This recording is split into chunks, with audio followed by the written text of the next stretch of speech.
Assalamualaikum warahmatullahi wabarakatuh. Selamat pagi anak-anak. Semoga hari ini kalian dalam keadaan sehat walafiat, selalu dalam lindungan Allah. Sebelum materi pelajaran pada hari ini kita mulai, marilah kita berdoa. Mudah-mudahan kalian diberi kelancaran dalam menerima ilmu dan menjadi ilmu yang bermanfaat. Al-Fatihah.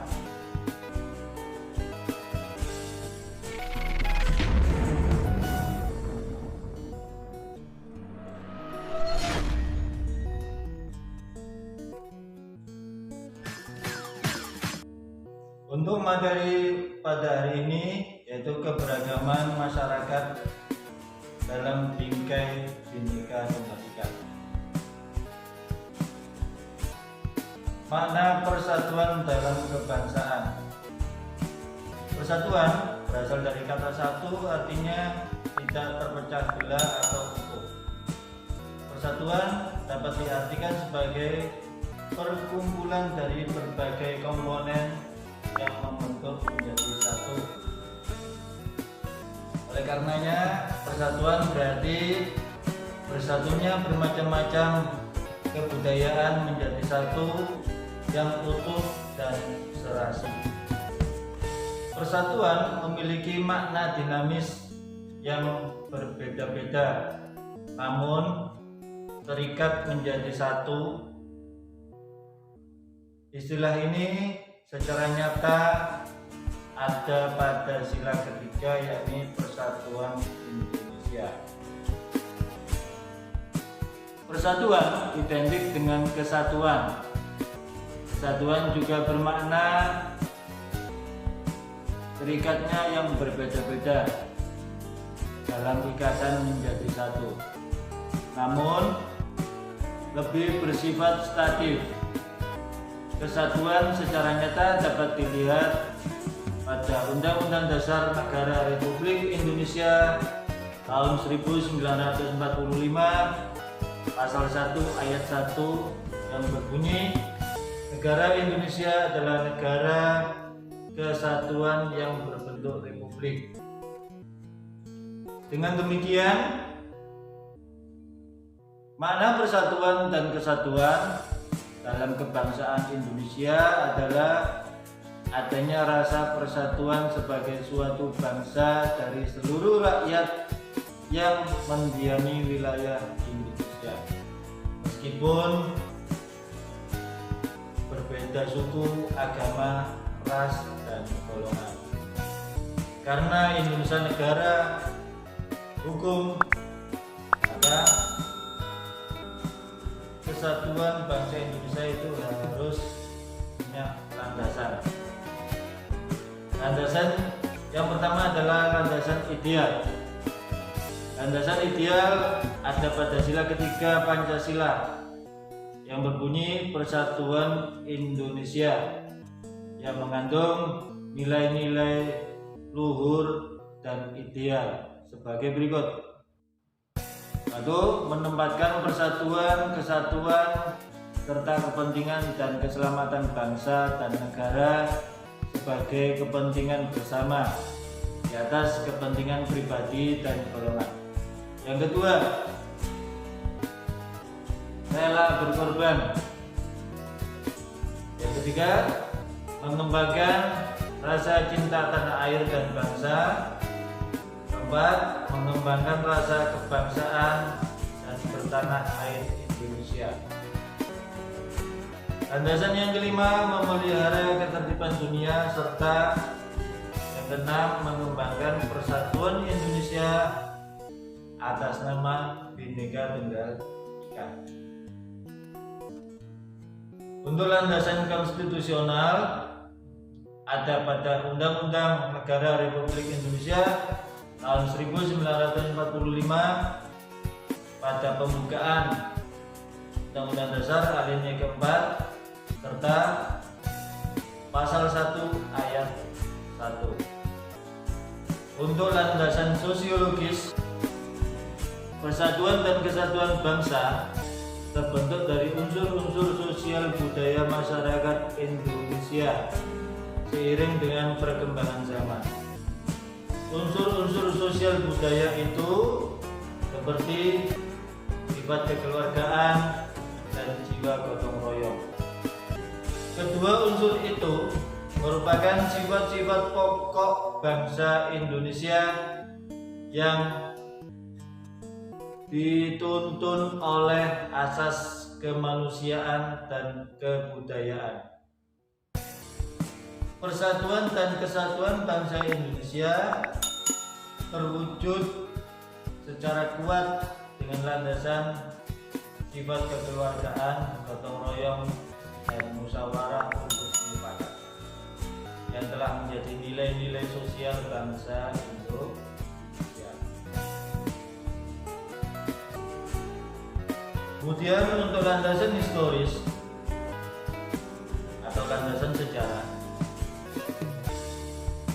kesamaan sejarah sebagai bangsa yang terjajah menimbulkan semangat kebersamaan, keberagaman suku bangsa, rasa haus bersatu agar terbebas dari kolonialisme. Semangat persatuan dan kesatuan mencapai puncaknya pada Sumpah Pemuda tanggal 28 Oktober tahun 1928 sehingga terciptalah proklamasi kemerdekaan tanggal 17 Agustus tahun 1945.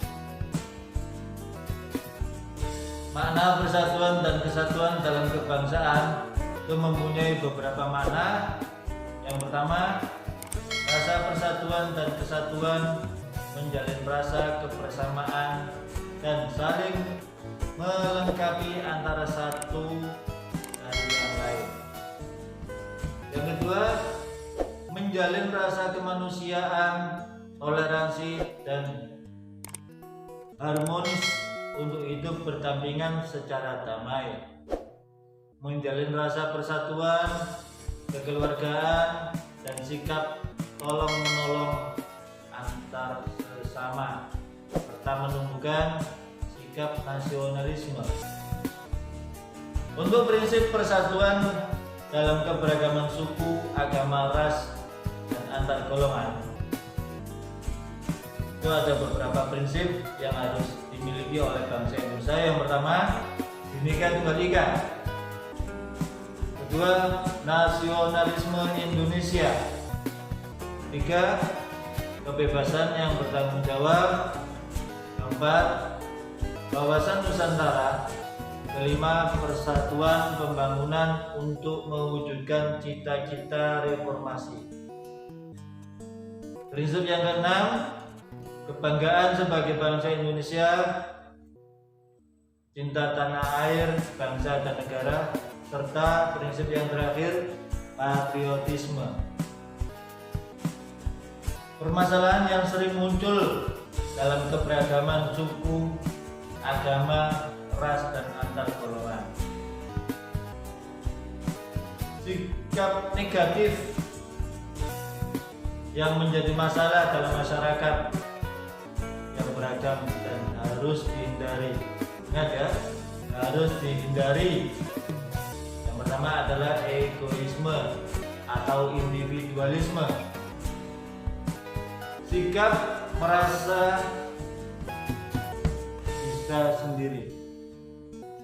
Egoisme atau individualisme mempunyai arti sikap merasa benar sendiri sehingga lebih mengutamakan kepentingan sendiri daripada kepentingan orang lain atau masyarakat.